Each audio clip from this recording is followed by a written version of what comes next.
자녀는 하나님의 기업과 상급입니다 라는 제목으로 함께 은혜 받기를 원합니다. 우리가 알아야 할 것이 있습니다.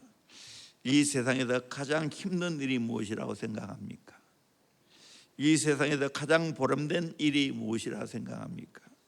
이 세상에서 가장 최선을 다해서 해야 할 일이 무엇이라고 생각합니까? 이 세상에서 포기할 수 없는 일이 무엇이라고 생각합니까? 자녀를 양육하는 일입니다. 성경에서 하나님이 우리에게 허락하신 자녀를 뭐라고 말합니까? 그 뜻과 의미를 새기는 귀한 시간이 되기를 원합니다. 첫째는 하나님이 원하시는 뜻대로 잘 키워야 합니다. 3절 보니까 보라, 자식들은 여호와의 기업이요 태의 열매는 그의 상급이로다 말하고 있습니다. 보라, 감탄하고 있습니다. 자식을 보고 감탄하는 겁니다. 하나님 보시기에 감탄해야 할 내용이라는 거예요.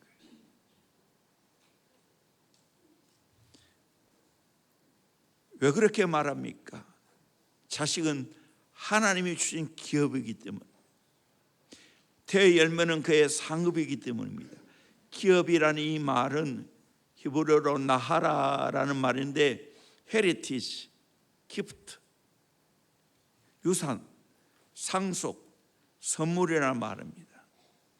이 기업이라는 말을 알기 쉽게 말하면 하나님이 내어주신 숙제라는 거예요. 이 숙제 잘해야 합니다. 기업이든 상속이든 선물이든 숙제이든 똑같습니다. 기업 잘 경영해야 됩니다. 상속받은 것을 잘 관리해야 됩니다. 선물 잘 보관해야 되죠. 하나님 내게 주신 숙제 잘 해야 됩니다. 또한 자식은 상급이라고 했습니다. 이 상급이라는 말은 사카르라는 말인데 리워드, 자식은 하나님의 상급입니다. 최고의 상급입니다. 그러기에 우리는 잘 키워야 됩니다. 긍정으로 잘 키워야 되고 또 부정적인 차원에서 잘 키워야 됩니다. 긍정의 차원에서 보면 이 자녀를 사랑과 격려와 칭찬으로 키워야 됩니다. 부정적인 차원에서 자녀를 훈계와 책망과 채찍으로 키워야 됩니다. 에베소서 6장 4절을 보면 또 아비들아 너희 자녀를 넓게 하지 말고 오직 주의 교훈과 훈계로 양육하라 라고 했습니다. 아비들을 향하여 자녀를 넓게 하지 말라는 거예요. 자녀에게 감정풀이하면 안 되는 거예요. 자녀를 넓게 해서는 안 된다는 거예요. 교훈은 긍정적인 차원이고 훈계는 부정적인 차원입니다. 일반적으로 교육학자들은 자녀 양육을 긍정의 차원만을 강조합니다. 부정적으로 꾸지람하거나 징계하거나 채찍으로 때리는 거 안 된다고 말합니다. 실용주의 학자인 존 듀이의 영향이 큽니다. 그래서 미국 같은 것은 체벌을 하면 안 됩니다. 신고하면 다른 사람이 신고해도 걸리게 되어 있습니다. 그러나 성경은 이 두 가지를 다 강조합니다. 여러분, 자녀를 사랑하는 것, 자녀를 징계하는 것, 어느 것이 어려울까요? 사랑하는 것 자동으로 됩니다. 부모가 자녀를 사랑하는 것 저절로 됩니다. 그러나 때에 알맞게 징계하는 것 훨씬 어렵습니다. 이거 놓치면 안 된다. 성경은 자식을 사랑하라 라는 말이 있습니까? 찾아보셨나요? 성경은 뭐라고 말했죠? 자식을 징계하라. 그런 말은 수없이 나옵니다. 왜 그럴까요?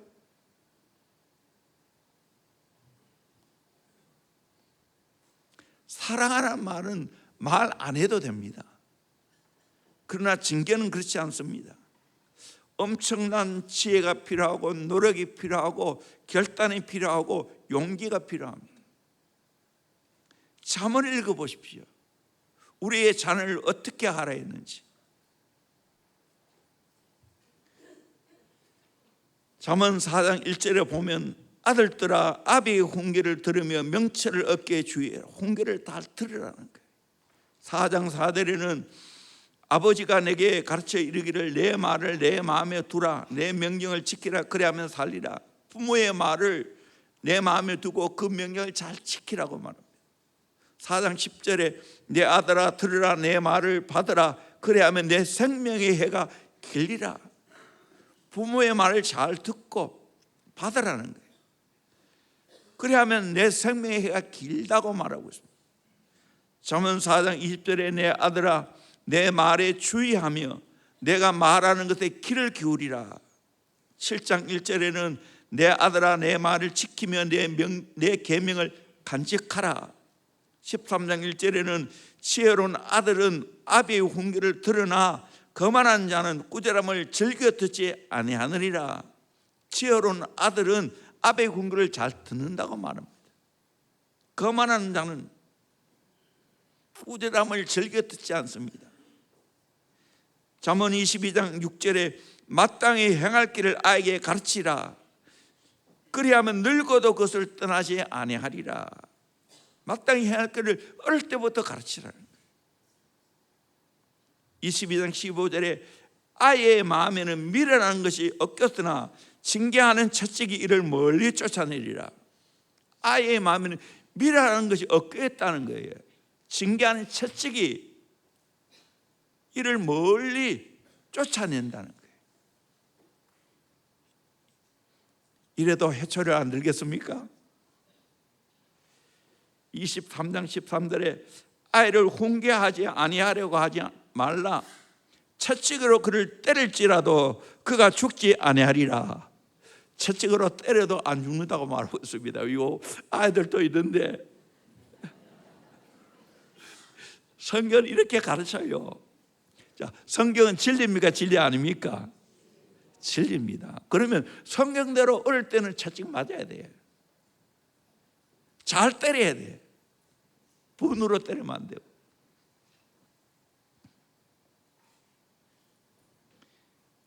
(23장 14절에) 내가 그를 채찍으로 때리면 그의 영혼을 수월에서 구원하리라.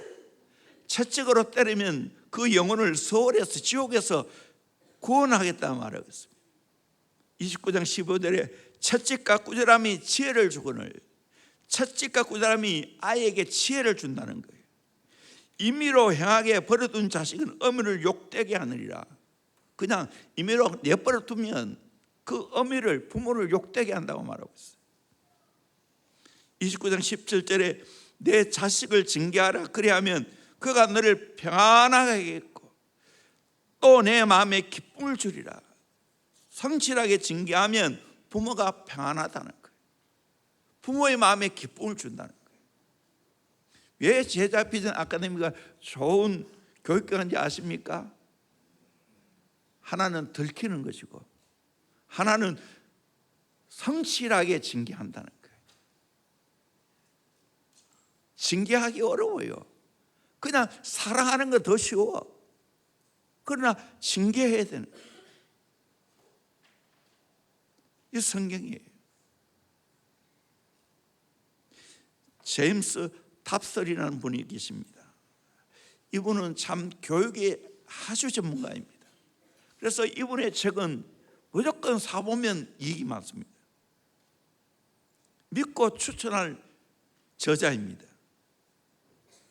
그분의 책에 이런 이야기가 나옵니다. 3살 난 아이가 엄마에게 대들었습니다. 엄마가 뭔데 하면서 항의하면서 어린아이가 이틀 동안 물 한 모금 마시지 않았습니다. 죽으려고 환장했지요. 그러니까 아이는 쎄약하고 무기력에 빠졌지만 고집을 꺾지 않습니다.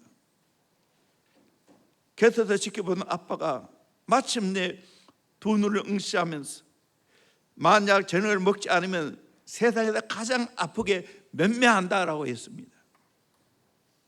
그 경고가 먹혔습니다. 그 기습 작전으로 엄마와 아이의 싸움이 대치 상태가 끝이 났습니다. 아이가 항복했습니다.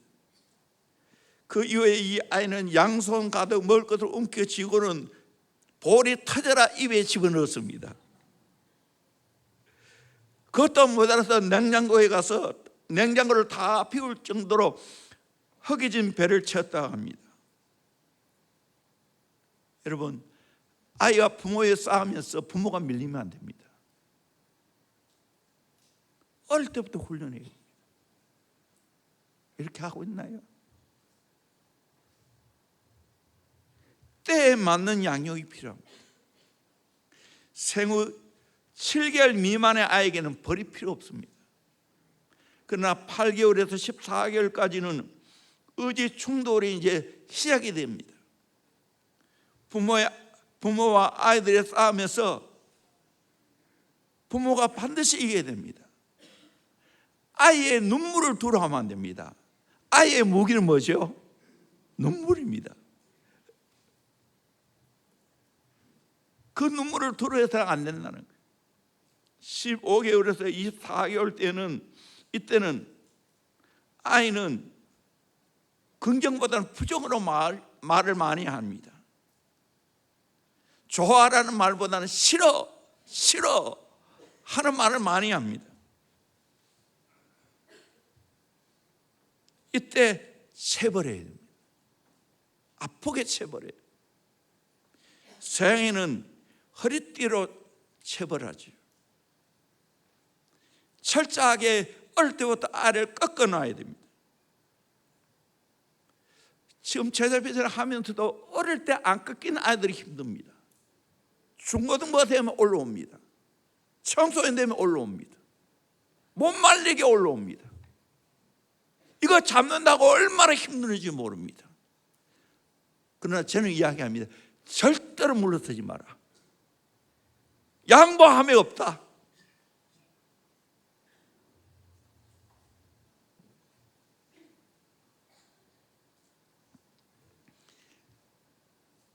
자식들이 부모의 권위 아래에 들어오지 않고 순종하는 훈련을 받지 않으면 그 아이는 장차 문제아가 됩니다. 레오나르도 다빈치가 말합니다. 악을 징벌하지 않는 자는 곧 악을 행하라고 명령하는 자와 다를 바가 없다라고 했습니다. 교회에서나 가정에서 똑같이 아이에게 징계해야 됩니다. 이 아이들 어릴 때부터 바로 자라도록 해야 됩니다. 자녀들은 부모의 권위의 우산 아래 있을 때 사단의 공격에서 보호를 받을 수 있습니다. 자기 마음대로 해보세요. 세상에 빠지게 되어 있고 마귀에게 끌려가게 되었습니다. 분별력이 없는데 그걸 누가 막습니까? 가정에서 부모가 막는 것이고 교회에서는 하나님 세우신 권위자가 그것을 막는 겁니다. 항상 우리 어린 아이들은 권위 아래서 자라야 됩니다. 오늘 이 시대가 뭡니까? 권위가 무너지지 않습니까? 학교에서 선생님의 권위가 무너졌습니다. 저 어린 시절에 많이 맞았거든요. 학교에서도 출석부로 맞기도 하고 따기도 맞았어. 그래서 누구 하나 대들지 않아요. 요즘은 그랬다는 난리 나지. 단체 기합도 많이 받았거든요. 이제는 사라졌잖아요. 그러면 휴대폰과 찍고 신고하지. 참 안타까운 현실입니다. 제주도 분재 예술원에 간 적이 있습니다. 오래전에 갔고 작년에도 한번 가봤어요. 정말 좋은 분재들이 많이 있습니다. 그런데 이 분재는 철저하게 주인의 관리하에 다듬어진 작품입니다. 어떤 분들은 왜 이렇게 나무를 못 살게 그렇게 괴롭히나 그렇게 말하는 분이 있는데 사실은 분재의 가치는 주인에게 잘 길들여져 있는 거예요. 주인은 그거 굉장히 힘듭니다. 때마다 철사로 감아줘야 되고, 때마다 걸음을 잣대 줘야 되고, 물도 제 시간에 맞춰줘야 됩니다. 물을 너무 많이 줘서도 안 되고 물을 적게 줘서도 안 됩니다. 최소한 2년에서 3년에는 화분갈이를 반드시 해줘야 됩니다. 분갈이를 해주지 않으면 흙이 굳어져서 밑으로 물이 제대로 내려가지 않습니다. 배수가 안 됩니다. 또 분갈이하면 철저하게 뿌리를 잘라줘야 됩니다. 그렇게 할 때 값비싼 분재가 되는 거예요. 아름다운 분재가 되는 거예요. 사랑 가운데 철저하게 통제받고 훈련받을 때 나무 다음 나무가 됩니다. 그래서 많은 분들이 분재 예술원에 가서 나무를 감상합니다. 중국 강택민 추석도 왔다 가는 것이 표식이었더라고요. 수많은 유명 인사들이 왔다 간 후에 사진이나 명함이 그곳에 전시해 놓았습니다. 분재의 가치는 어릴 때부터 철저하게 사랑받으면서 관리할 때 작품이 나는 거예요. 우리 아이들도 마찬가지입니다. 부모님이 사랑과 채찍으로 잘 양육할 때 걸작품이 나는 거예요. 그러게 부모님이 성경적인 지식이 있어야 되고, 그리고 민감한 성령의 인도함이 있어야 되는 거예요. 그러므로 하나님께서 우리에게 주신 최대의 기업, 최대의 상급을 바른 열정 가지고 잘 키워내야 됩니다. 이건 후퇴할 수가 없어요. 잘해가야 되는 거예요. 목사님, 저도 마찬가지예요. 우리 교인들에게 때로는 사랑만 끌어안고 있는 게 아니에요. 때로는 강한 훈련, 징계도 합니다. 히브리 12장에 보면 징계를 말하는데 이 징계를 말하는 디스플린, 훈련이에요. 그거 없이 막 자란 사람들이 항상 문제가 됩니다. 어린 시절부터 가정에서 부모의 좋은 건의 아래서 자라난 아이들이 하나님 뜻에 맞는 걸작품입니다. 좋은 신앙의 인재가 되는 거예요. 제가 목회하면서 경험하는 것은 정말 어린 시절부터 제대로 교육하고 제대로 훈련시키는 게 너무 중요하다. 또한 이것이 대대로 내려가야 된다. 믿음의 명문은 그냥 이루어진 게 아니다. 오랜 시간 동안 훈련해야 된다.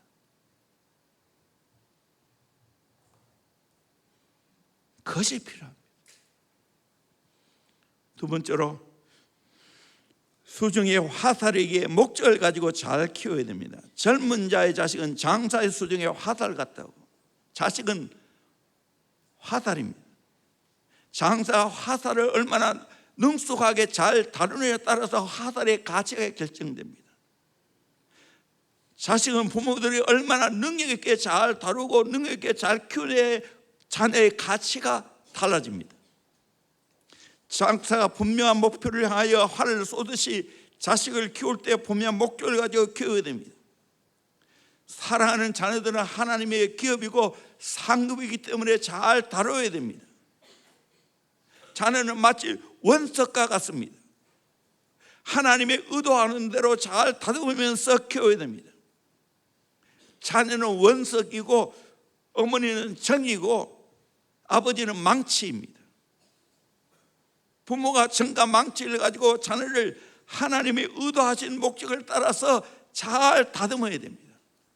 우리 아이의 은사가 뭔가, 우리 아이의 장점이 뭐고 단점이 뭔가, 그리고 영적으로 지금 상태가 어떠한가, 그걸 잘 보면서 하나님의 의도하는 대로 하나님의 뜻대로 우리의 자녀를 잘 키워야 될 줄로 믿습니다.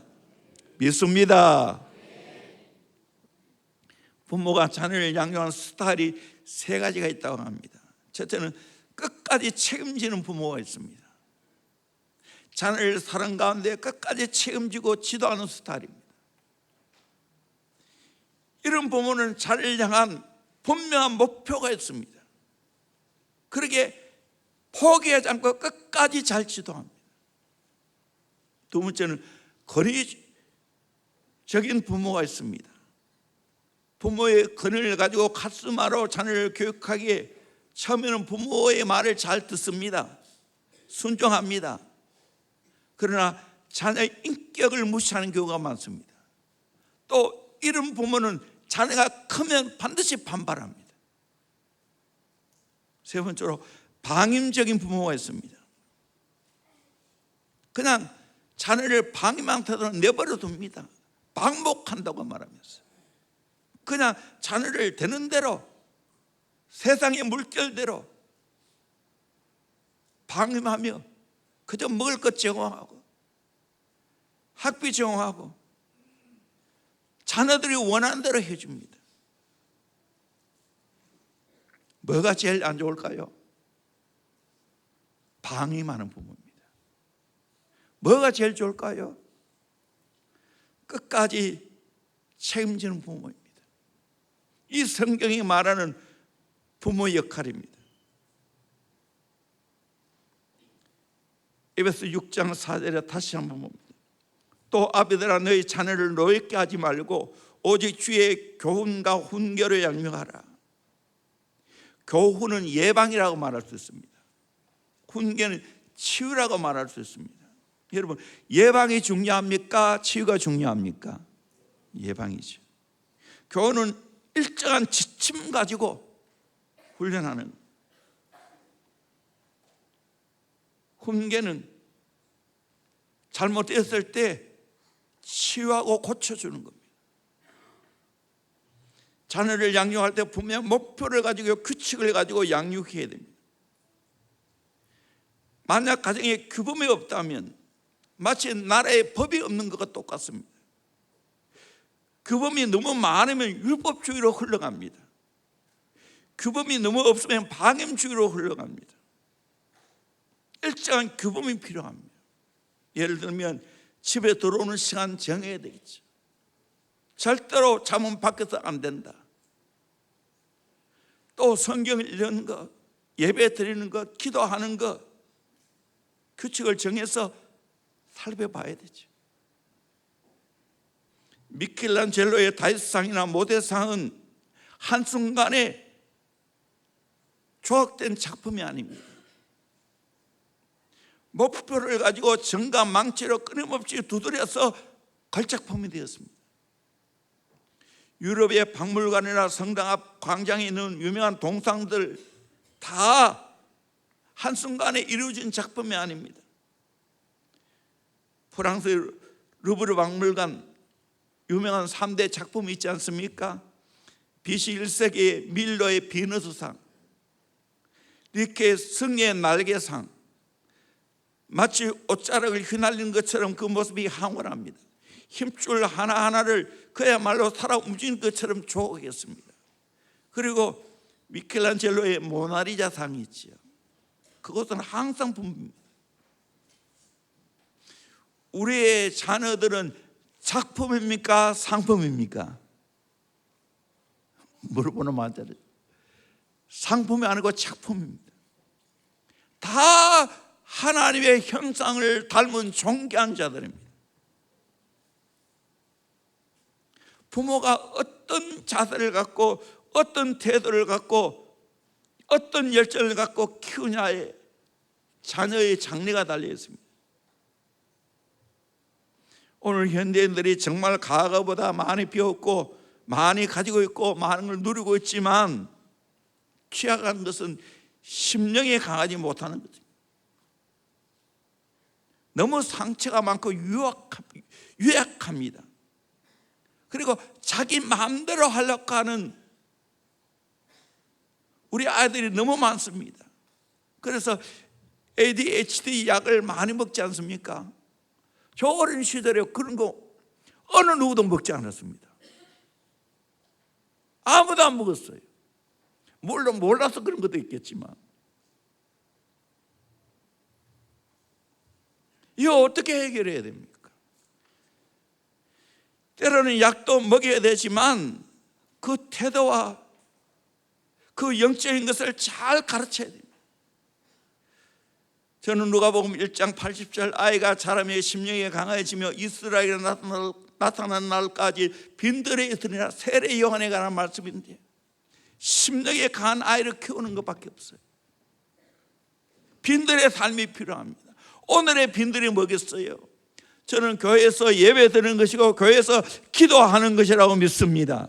새벽 기도하는 것이라고 믿습니다. 여러분, 자녀 잘 키우기를 원합니까? 부모님과 자녀를 함께 새벽 기도 나눠보세요. 공적 예배 잘 출석해 보세요. 그러면 심령이 강한 아이로 키우게 될 줄로 믿습니다. 초점을 예배에 맞추세요. 초점을 새벽 기도에 맞추세요. 저녁에 일찍 재우세요. 공부가 능사 아닙니다. 심령에 강하게 키우는 것이 더 우선적입니다. 대형교회가 이걸 잘하는 겁니다. 그러게 하나님께서 다음 세대를 많이 붙여준 겁니다. 앞으로 이 사역을 감당해야 됩니다. 분명한 목적과 분명한 목표를 가지고 진짜 예수의 제자로 키워야 되고, 심령에 강한 사람으로 키워야 되고, 가정의 믿음의 명문 가문을 만들겠다는 강력한 의지를 발동해야 될 줄로 믿습니다. 제대로 키우기를 주의 이름으로 소원합니다. 아멘. 그래서 세월이 흘러보세요. 그 능력이 되어지는 거예요. 우리 교회도 이걸 하다가 보니까 우리의 다음 세대가 이렇게 건강하게 자라고 있는 거예요. 많아지고 있는 거예요.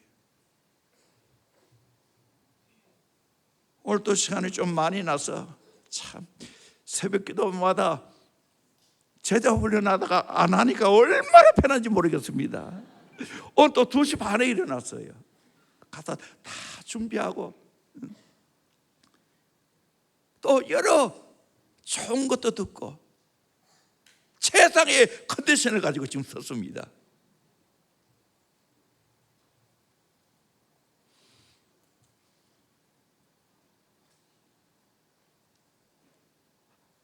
일찍 일어나니까 하나님과 깊은 교제가 됐어요. 오늘 또 이 아침인데 1시간 반 이상 기도했어요. 4시에 와가지고.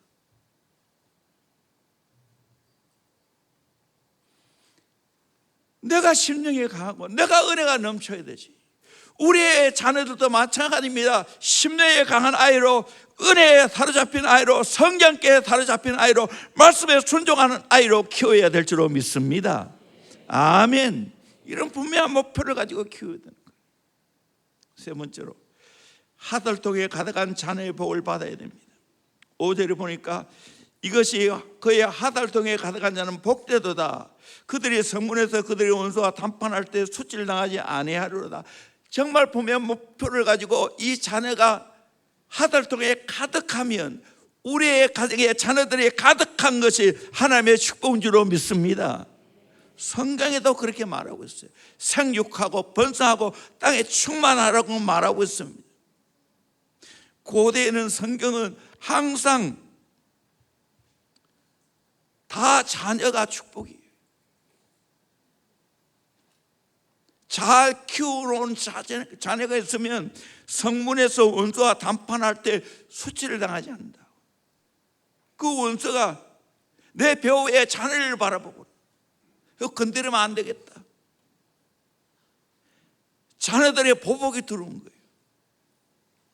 그와 같이 우리의 자녀를 그렇게 잘 키워야 됩니다.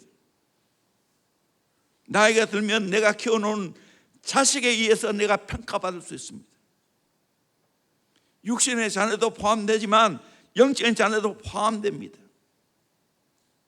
그래서 내가 밖에 나가서 이렇게 저렇게 인정받고 사랑받는 것이 뭐겠어요? 우리 교회에 배경이 있고 다음 세대가 우리 교회에서 건강하게 잘 성장하고 남이 하지 못한 것을 하고 있으니까 그렇게 인정받는 거예요. 우리의 가정에 정말 하나님의 복덩이로 키워야 될 줄로 믿습니다. 복덩이가 더 많기를 주의 이름으로 소원합니다. 아멘. 아브라함이 자식인 이삭에게 최고의 교육은 순종을 본보기로 보였다는 겁니다. 하나님 명령하니까 아브라함이 이삭을 데리고 도말하지 않고 순종하고 자기를 죽이려는 그 아버지의 모습을 통해서 하나님의 말씀은 절대적으로 순종해야 되는구나 깨달았지 않겠어요? 그러니까 이 순종을 배운 이삭은 평화의 사람이었어요. 문제가 없어요. 오늘 마찬가지예요. 여러분 순종하고 살아가 보세요. 평화가 있어요. 불순종하니까 내 마음에 갈등이 생기는 거예요. 그것이 내 얼굴의 표정으로 드러나고 내 행동으로 불안한 것이 나타나는 거예요. 말씀에 순종해 보세요. 하나님의 권위 아래 순종해 보십시오. 평안하지. 모세도 마찬가지입니다. 어린 시절 모세 부모가 아이를 낳고 준수한 아임을 보고 순종했지요. 바로의 명령을 무서워하지 않고 더 이상 키울 수 없을 때까지 잘 키워서 나중에 안 되니까 갈대 상자에 담아가지고 난리가 띄웠습니다. 그랬더니 하나님께서 인도하여서 잘 키워주셨습니다. 나중에 가나안 땅으로 들어오기 위해서 이 모세를 통해 위대한 지도의 역할을 감당하게 했습니다. 사랑하는 자녀들에게 내가 최고의 선물이 뭡니까? 하나님께 순종하고 말씀에 순종하고 성령님께 순종하고 하나님께서 세우신 그리자에게 순종하는 것인 줄 믿습니다. 자녀들은 보고 배웁니다. 이거 어릴 때부터 가르쳐야 되는 거예요. 이거 어릴 때부터 못 가르치니까 나이 들고 어른 되면은 이게 안 되는 거예요. 안 되는 거예요. 지 고집대로 살아가는 거예요. 그런 사람은 어떻게 쓰겠어요? 하나님은 어떻게 쓰겠어요? 지 고집으로 가득 차 있는데, 아집으로 가득 차 있는데.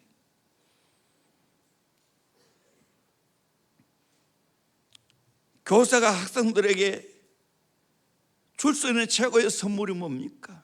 순종하는 걸 배우는 거예요. 순종하는 것을 보여주는 거예요.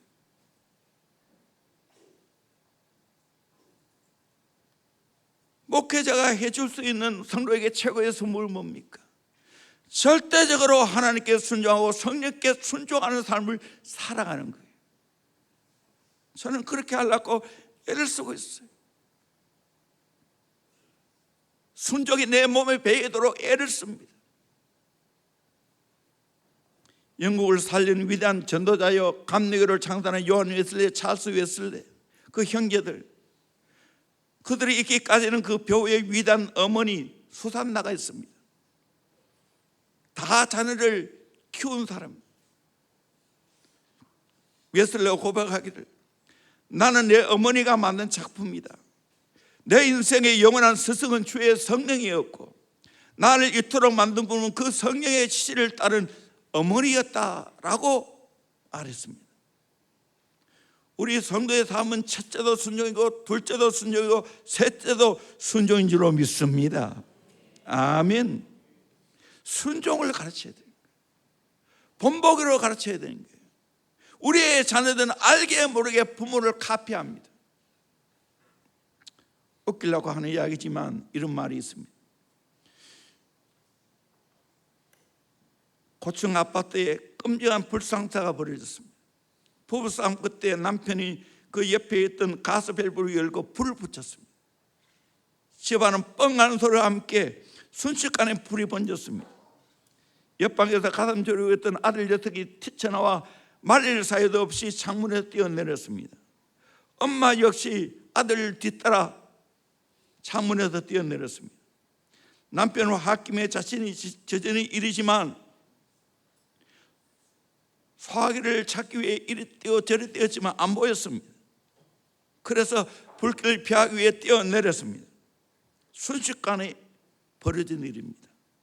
그런데 천만 다행히로 한 사람도 다치지 않았습니다. 이유는 간단합니다. 남편은 제비족입니다.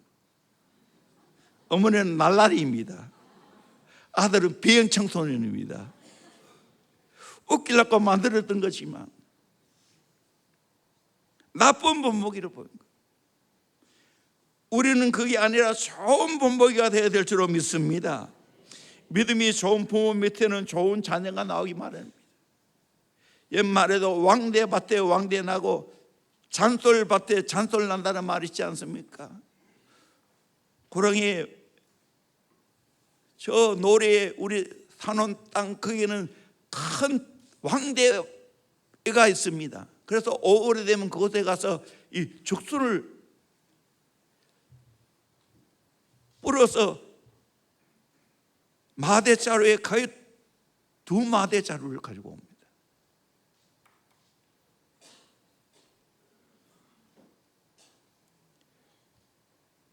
미국에서 3,000명의 대학 지도자를 모아놓고 그 중에서 10사람을 선택해 표창했는데 놀랍게도 그들은 모두 훌륭한 어머니 밑에 교육을 받은 사람이었다고 합니다.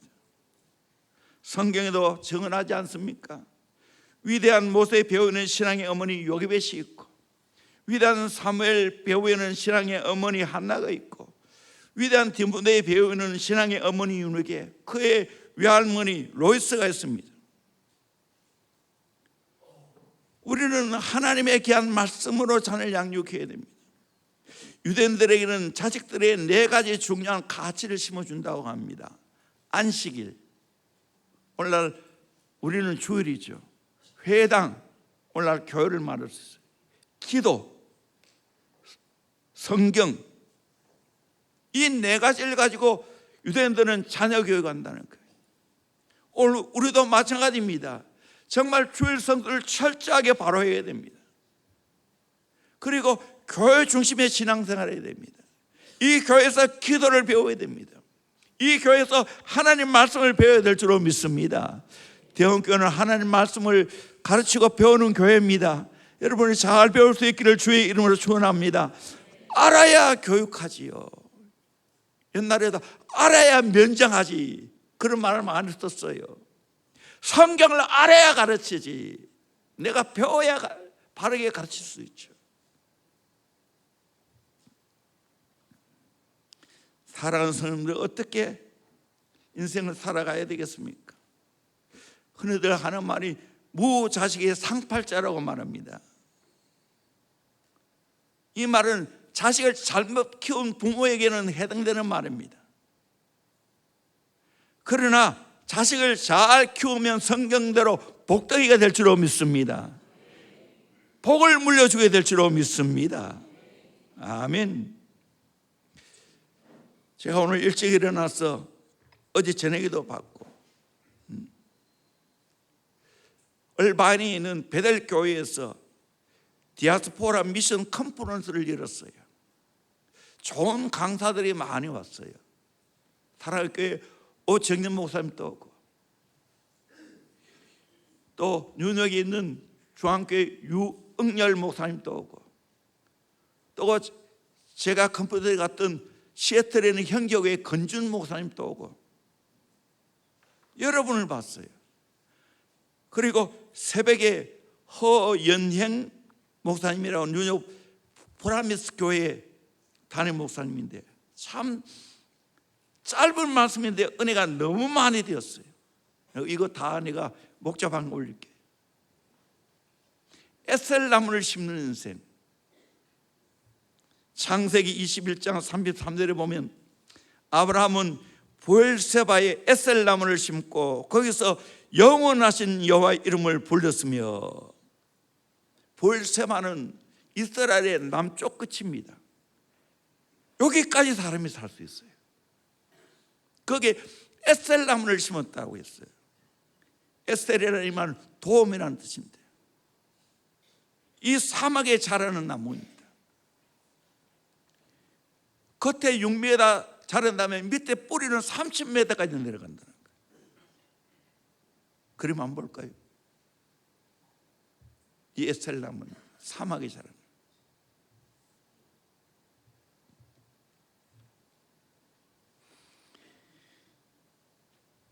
그런데 이 에셀나무의 특징이 있습니다. 잎사귀에 염분을 포함하고 있습니다. 밤새 흡수한 이슬이 아침에 증발하여 주변 온도를 약 10도 정도 떨어뜨린다고 합니다. 천년 에어컨입니다.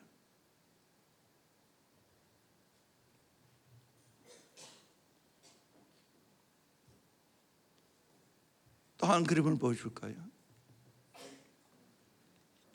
이 나무 밑에 뭐가 있습니까?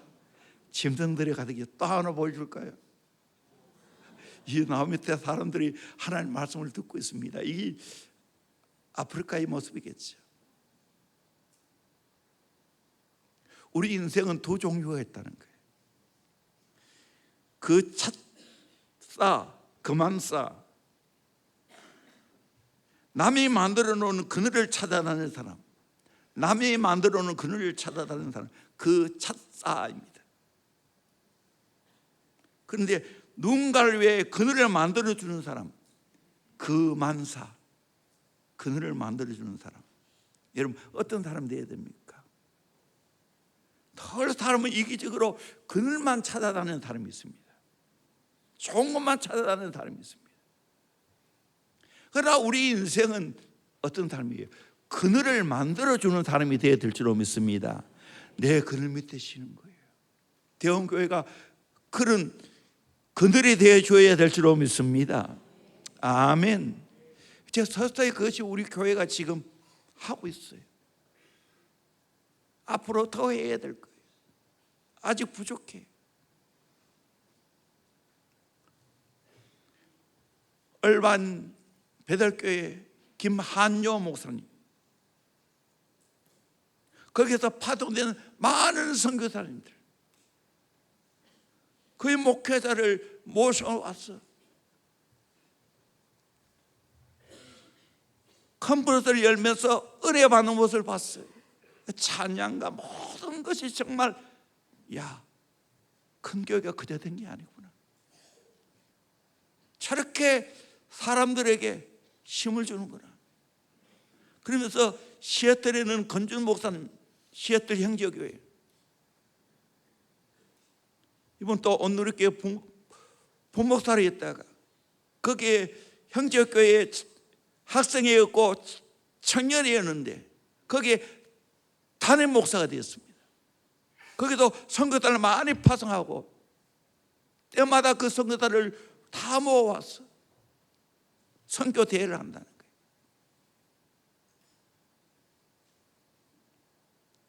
서울 순복음교회도 마찬가지입니다. 그 선교 대회를 합니다. 앞으로 저는 꿈을 꿉니다. 우리 대원교회에서 젊은이가 땅끝까지 선교하러 가서 정말 이런 컨퍼런스를 열 수 있는 복이 있기를 진심으로 소망합니다. 아멘. 교회가 그늘에 대해 줘야 되지 않겠어요?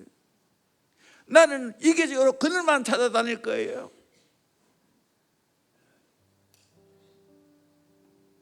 우리 인생 평가를 합니다. 한 앞에 최종적으로 평가를 받겠지만 1차 평가는 내 장례식 때에 나타납니다. 단순히 놀고 좋은 곳에 가서 사진만 남기는 사람이 아니고 누군가 쉴 수 있는 나무를 심고 누군가 도와주는 그 인생을 사는 삶을 살아가야 되지 않겠어요? 여러분 인생 한번 돌아보세요. 어떤 인생을 지금 살고 있습니까? 미래를 위해서 우리는 오늘의 위에 나무를 심어야 되지 않겠습니까? 우리 교회를 통해서 수많은 사람들이 이곳에 와서 그늘로 쉼을 얻고 회복하고 또 자기 맡겨주는 현장으로 돌아가야 되지 않겠습니까? 이 교회 안에서 이 역사가 일어나야 될 줄로 믿습니다. 넥스트 제너레이션, 다음 세대가 제대로 잘 커가야 될 줄로 믿습니다. 시편 91편 1절에 보면 지존자의 은밀한 곳에 거주하며 전능자의 그늘 아래에 사는 자여, 우리는 전능자의 그늘 아래에 살아가야 될 줄로 믿습니다. 나는 여호와를 향하여 말하기를 그는 나의 피난처요 나의 여서요 내가 의뢰하는 하나님이시라. 아멘. 이 삶을 우리가 살아가야 돼. 저도 돌이켜보면 내 인생에 진짜 그늘 되신 분은 하나님 줄로 믿습니다. 예수님 줄로 믿습니다. 이제 점점 나이가 들고 점점 내 사역이 넓어지고 커지고 있는데 저는 더 주님 앞에 엎드립니다. 나를 써주세요. 주님의 말씀을 내게 담아주세요. 주의 주시는 사명과 비전을 내게 담아주세요. 그것을 전할 수 있게 해주십시오. 기도하고 있습니다. 이 대형교회가 바로 전능자의 그늘을 정화하는 교회인 줄로 믿습니다. 이 그늘 아래 여러분 쉬기를 바랍니다. 이 그늘 아래서 잘 훈련받기를 원합니다. 여러분의 가정이 전능자이신 하나님의 그늘이 되기를 소망합니다. 거기서 참으로 우리의 다음 세가 자라나는 거예요. 이 멋있는 여러분의 가정 되기를 원하고 목장 되기를 원하고 대형교회 되기를 주의 이름으로 축원합니다. 아멘.